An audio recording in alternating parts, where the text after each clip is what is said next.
Assalamualaikum teman-teman.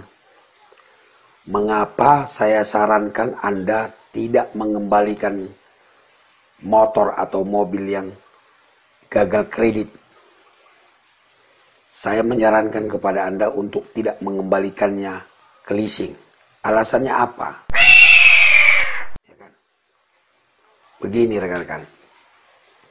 Di pasal 34 Undang-Undang Fidusia bunyinya begini ya.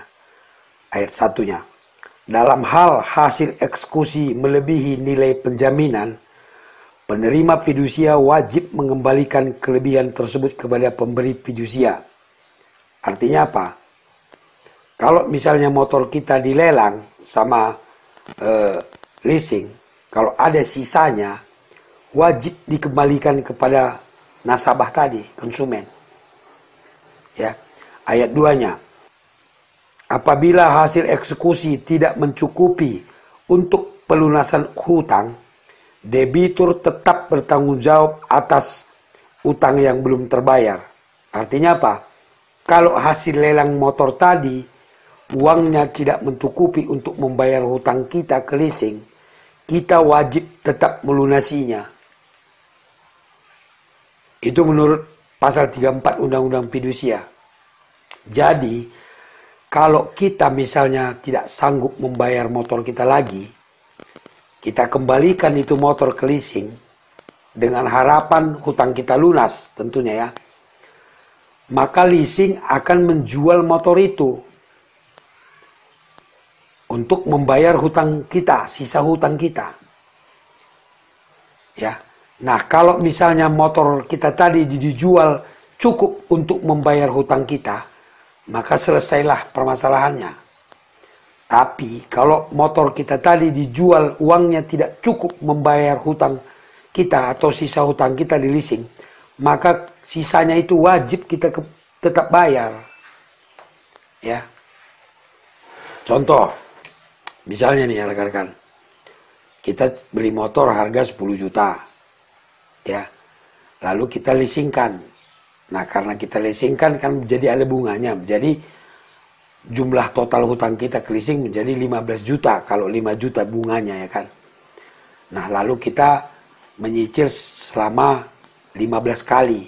1 juta sebulan.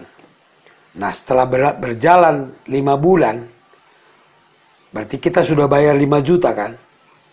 Nah, sisa hutang kita kan 10 juta di leasing rekan-rekan. Nah, lalu kita nggak mampu bayar, kita kembalikan ke leasing.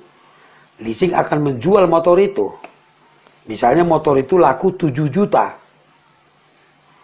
Ya kan?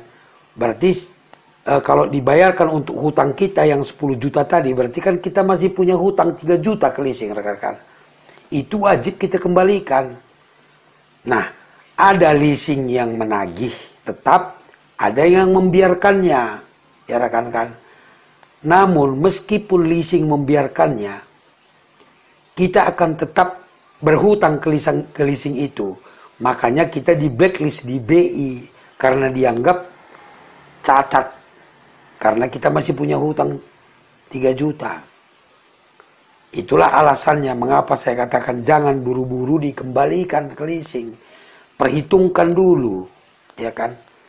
Kalau memang perhitungannya kita masih rugi ketika mengembalikan, lebih baik dioper kredit, atau lebih baik dibuat kredit baru, diulang dia kreditnya, dihitung lagi dengan perhitungan baru.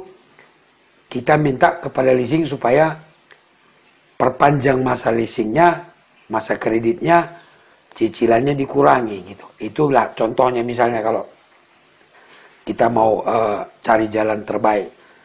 Kalau kita kembalikan, ternyata hutang kita belum lunas. Gitu dia. Ya, jadi banyak teman-teman yang mungkin masih belum paham, ya kan. Jadi intinya rekan-rekan, leasing akan tetap memperhitungkan hutang kita meskipun kita kembalikan motornya atau mobilnya. Jadi sebelum dikembalikan, hitung-hitungan dulu kita. Apakah cukup membayar sisa hutang kita atau tidak. Kalau cukup ya nggak apa-apa dikembalikan. Tapi kalau tidak kan rugi kita nanti.